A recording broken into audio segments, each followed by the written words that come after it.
So today we're going to talk about the periodic trends. Your topic is periodic trends, and your goal is I can use the periodic trends to rate elements on their atomic radius, ionization, and electronegativity.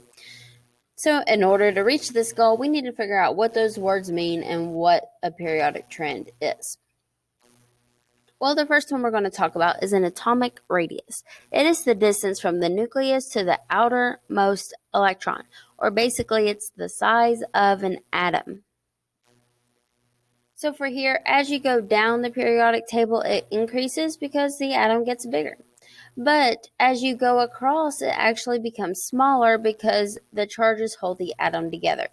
So here I'm going to put a picture of what the atomic radius trend looks like and some examples of how to tell which atomic radius or which element has a bigger atomic radius.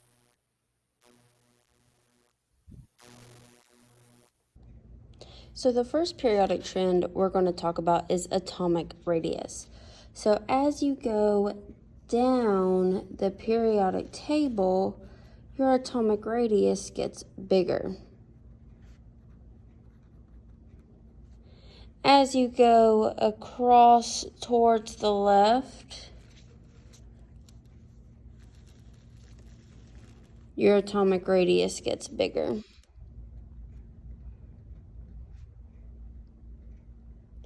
So the closer you get to francium, the bigger your radius is. So if we know that, I'm going to give you a list of 3 elements. Let's do K, Fe, Ga.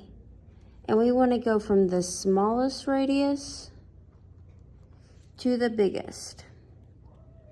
So to find the smallest, well, we need to find the one that is farthest away from francium. So K is right here, Fe is right here, Ga is right here.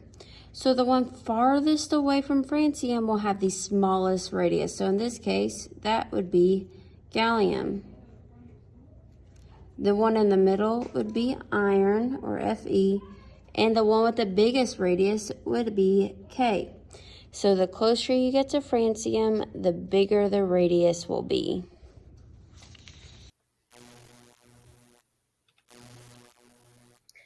Next trend is ionization energy. That is the energy required to remove an electron. So this is basically how strong an atom's nucleus holds on to its electrons. All right, so now I'm going to go over ionization energy. So for ionization energy, as you go to the right, the ionization energy gets bigger.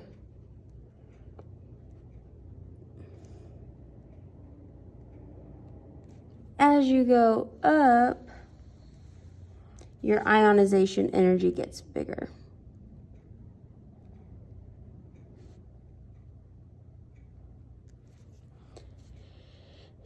So helium is the one with the biggest or highest ionization energy. So the closer you get to helium, the more ionization energy you will have.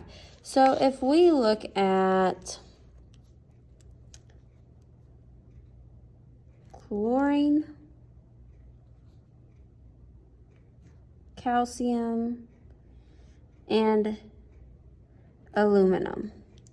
Let's say we want to go from the smallest ionization energy to the largest ionization energy. So first let's find those elements. Chlorine's right here. Calcium's over here. And aluminum is right there. So the one closest to helium will have the highest. So to find the smallest, it'd be the one farthest away. Well, in this case, calcium is the one farthest away, so that one will be the smallest.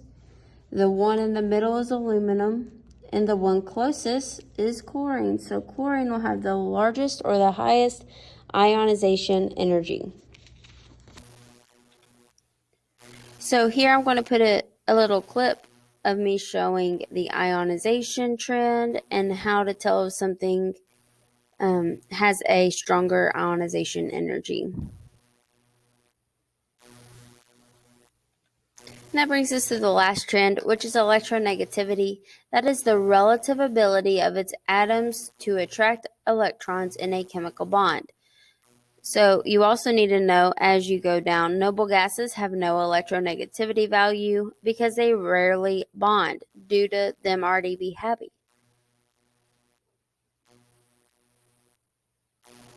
I'm going to insert a clip here of me drawing the electronegativity trend and how you can tell if something has a stronger electronegativity or a weaker electronegativity.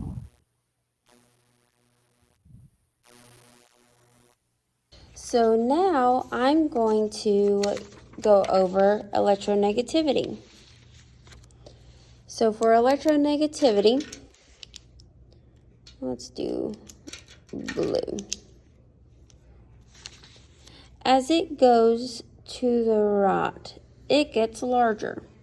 But the difference is you will have an X over the noble gases because the noble gases have zero electronegativity. So and then as you go up, it also gets higher.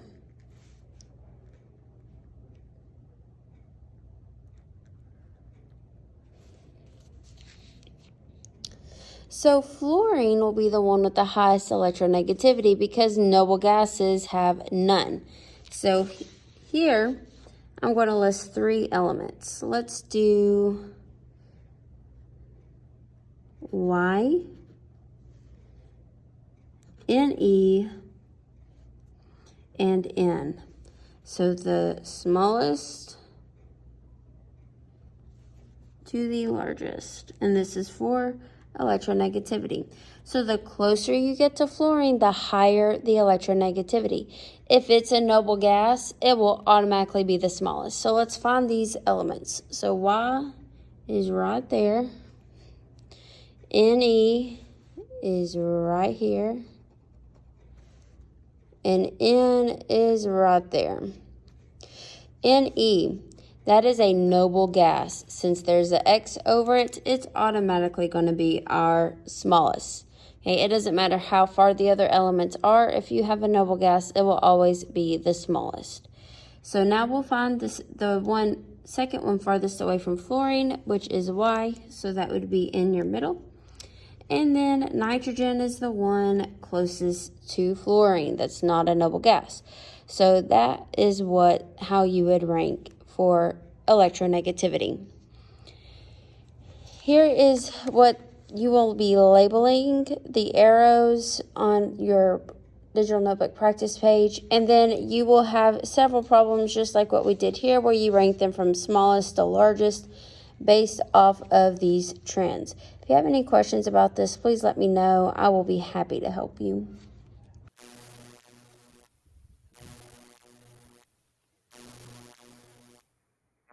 So if you look at your period or your digital notebook, here you need to draw these trends, which I have done in the video above. So you'll need to label these arrows. Remember, the one with the X right here on top will be electronegativity. The one on the bottom is ionization. And you'll need to work on this periodic table trends. So here they give you your trend and you need to rank them from the smallest to the largest or lowest to the highest. I did do this in the periodic table practice when I drew the trends. It kind of showed you how you can do that. So if you have any questions on that, let me know and I'll be happy to help or check your answers if needed.